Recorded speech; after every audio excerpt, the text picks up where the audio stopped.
জয়পুরে প্রচারের পারদ তুঙ্গে। গ্রীষ্মের দাবদাহ উপেক্ষা করে গ্রাম চষে বেড়াচ্ছেন কংগ্রেস প্রার্থী ফণীভূষণ কুমার। ক্যালেন্ডারের পাতায় গরম যত বাড়ছে, পুরুলিয়ার জয়পুর বিধানসভা কেন্দ্রের রাজনৈতিক উত্তাপ যেন তাকেও হার মানাচ্ছে। শুক্রবার জয়পুরের নোয়াহাতু গ্রামে অঞ্চলের বিভিন্ন ঝোড়ো প্রচার চালিয়ে নজর কাড়লেন জাতীয় কংগ্রেসের প্রার্থী ফণীভূষণ কুমার। এই দিন সকাল থেকে দলীয় কর্মীদের সাথে নিয়ে নোয়াহাতু এলাকার গ্রামগুলিতে জনসংযোগ সারেন ফণীভূষণ বাবু। কাঠফাটা রোদে উপেক্ষা করে ভোটারদের দুয়ারে দুয়ারে গিয়ে আশীর্বাদ চান তিনি। স্থানীয় সমস্যার সমাধান এবং এলাকার উন্নয়নের প্রতিশ্রুতি দিয়ে তিনি ভোটারদের আশ্বস্ত করেন।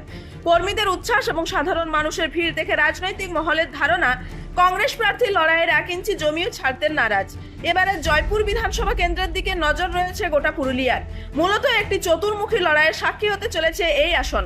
প্রতিদ্বন্দ্বিতার মূল মঞ্চে রয়েছেন 4 জন হেভিওয়েট প্রার্থী, তৃণমূল কংগ্রেস, বিজেপি, জাতীয় কংগ্রেস এবং JLKM। যদিও এই 4 প্রধান শক্তির বাইরেও একাধিক নির্দল ও ছোট দলের প্রার্থী ময়দানে রয়েছেন, তবে লড়াই যে মূলত হাড্ডাহাড্ডি চতুর্মুখী হতে চলেছে তা স্পষ্ট। রাজনৈতিক বিশ্লেষকদের মতে জয়পুর আসনে প্রতিটি ভোটই মূল্যবান। একদিকে শাসক দল ও প্রধান বিরোধী দলের সাংগঠনিক ক্ষমতা, অন্যদিকে কংগ্রেসের ঐতিহ্য এবং JLKM এর ভূমিপুত্র আবেগের লড়াই। সব মিলিয়ে জয়পুর এখন ফুটছে। এই পরিস্থিতিতে ফণীভূষণ কুমারের এই আগ্রাসী প্রচার কংগ্রেস শিবিরের বাড়তি অক্সিজেন দিচ্ছে। ভোটের ফল কোন দিকে যাবে তা সময় বলবে, তবে প্রচারের ময়দানে যে ফণীভূষণ কুমার বর্তমানে প্রতিপক্ষের রাতের ঘুম কাটছেন তা নিয়ে কোনো সন্দেহ নেই। হাগলাটু ব্লকের নওয়াহাতু অঞ্চলে আজকে প্রচার হচ্ছে এবং অনেক গ্রাম আমরা ঘুরলাম। শ্যামপুর, চয়াডি, এদিকে উপমা, বিংদারু, সম্বলপুর, নওয়াহাতু এগুলা ঘুরে ঘুরে চলছে। এবং মানুষের কাছ থেকে কিরকম সাড়া পাচ্ছেন? মানুষের কাছে সাড়া ভালো আছে, খুব উৎফুল্ল আছে মানুষ।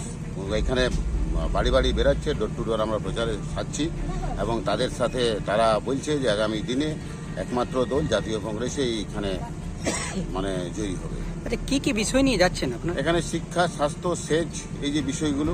আজকে ছেলেমেয়েরা স্কুলে পড়াশোনা হচ্ছে না, স্বাস্থ্য পরিষেবা একদম শেষ দিকে হয়েছে, সেচ ব্যবস্থা কোনো নেই।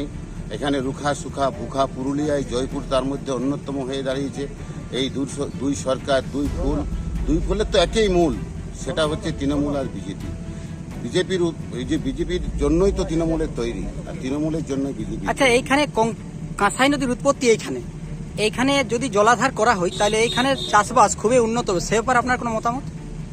আমাদের আছে। এর আগে যখন আমরা পঞ্চায়েত সমিতি ছিলাম আমরা প্রচেষ্টা করেছি, যেখানে উৎপত্তি স্থল কাঁসাই নদীর, সেইখানে একটা যদি ড্যাম হতো। আপনারা দেখছেন রূপসী বাংলা মিডিয়া। এখন একটা ছোট্ট বিরতি, ফিরে আসছি বিরতির পর। পুরুলিয়ায় পাত্রপাত্রী যোগাযোগের একমাত্র বিশ্বস্ত প্রতিষ্ঠান বিবাহ পরিচয়। আপনার মনের মতো জীবনসঙ্গী খুঁজতে পাশে রয়েছে বিবাহ পরিচয়। তাই আর দেরি না করে আজই যোগাযোগ করুন বিবাহ পরিচয়। Municipality commercial complex, 2nd floor, Chaibasa road, opposite PWD office, Purulia. Mobile নম্বর 9232440272। ফিরে এলাম বিরতির পর। আপনারা দেখছেন রূপসী বাংলা মিডিয়া।